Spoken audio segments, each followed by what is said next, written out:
By the end of this unit, you should be able to identify the elements of communication and explain each element with reference to its position in their communication process, and identify the types of noise or the types of barriers which are associated with each element. The first element is the source. The source, or the sender, is the one who initiates a message. The sender has to decide how to communicate a message. They are also responsible for choosing the channel and the type of strategies that should be used to get the message across. So that means the source or the sender should also provide the verbal or non-verbal cues which are needed by the receiver in order to interpret and respond appropriately to the message. The second element is the message itself, which is a set of signs and symbols. That is the content of the communication, which has to be shared between the participants who are involved in the communication process itself.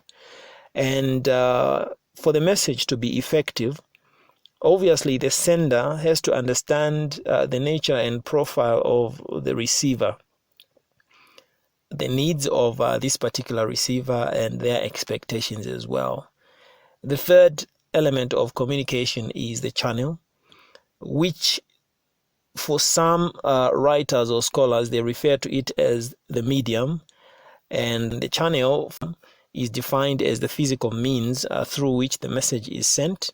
The channel could be a spoken word, printed word, electronic media, or even non-verbal. We also have the fourth element, which is the receiver. And without a receiver, it is very hard or almost impossible to gauge that communication has taken place. And a message is received, interpreted, and understood in the context of the sender as well.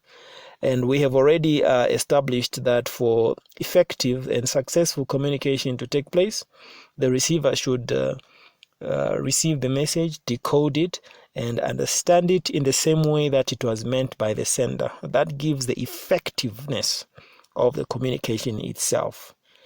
And we have element number 5, which is noise or barriers in communication.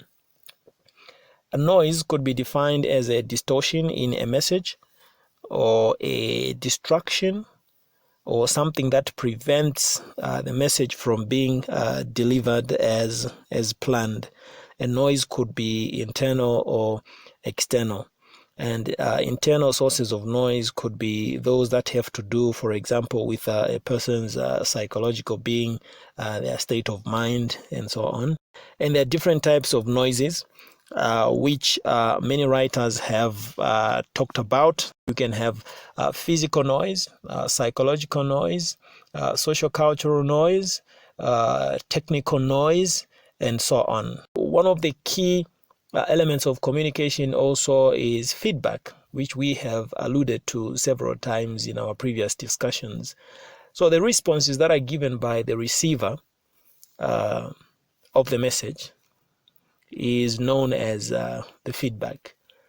And we have so far established that communication is a two-way process, especially interpersonal communication, because a sender sends a message and the receiver has to react to that message, and a number of other sub-elements need to be at play here for the receiver to decode, interpret, and give a response to the sender.